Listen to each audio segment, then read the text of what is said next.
पौराणिक कथा के अनुसार करवा नाम की एक पतिव्रता स्त्री थी। उसका पति एक दिन नदी में स्नान करने गया तो नहाते समय एक मगरमच्छ ने उसका पैर पकड़ लिया।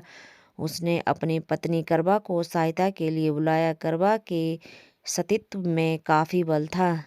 नदी के तट पर अपने पति के पास पहुंचकर अपने तपोबल से उस मगरमच्छ को बांध दिया। फिर करवा मगरमच्छ को लेकर यमराज के पास पहुंची। यमराज ने करवा से पूछा कि हे देवी, आप यहाँ क्या कर रही हो और आप क्या चाहती हैं? करवा ने यमराज से कहा कि इस मगरमच्छ ने मेरे पति के पैर को पकड़ लिया था, इसलिए आप अपनी शक्ति से इसको मृत्यु दंड दे और उसको नरक में ले जाए। यमराज ने करवा से कहा कि अभी इस मगर की आयु शेष है, इसलिए वह समय से पहले मगर को मृत्यु नहीं दे सकते।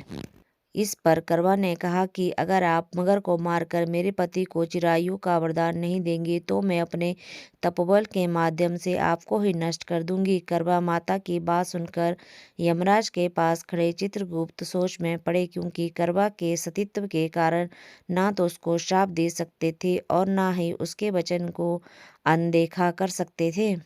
तब उन्होंने मगर को यमलोक भेज दिया और उसके पति को चिरायु का आशीर्वाद दे दिया। साथ ही चित्रगुप्त ने करवा को आशीर्वाद दिया कि तुम्हारा जीवन सुख समृद्धि से भरपूर होगा।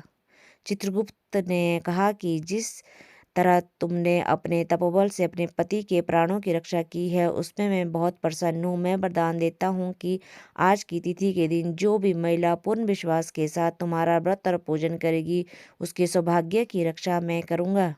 उस दिन कार्तिक मास की चतुर्थी होने के कारण करवा और चौथ मिलने से इसका नाम करवा चौथ पड़ा।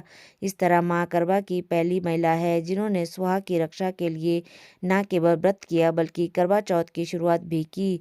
इसके बाद भगवान श्री कृष्ण के कहने पर द्रौपदी ने भी इस व्रत को किया था, जिसका उल्लेख 12 पुराण में मिलता है।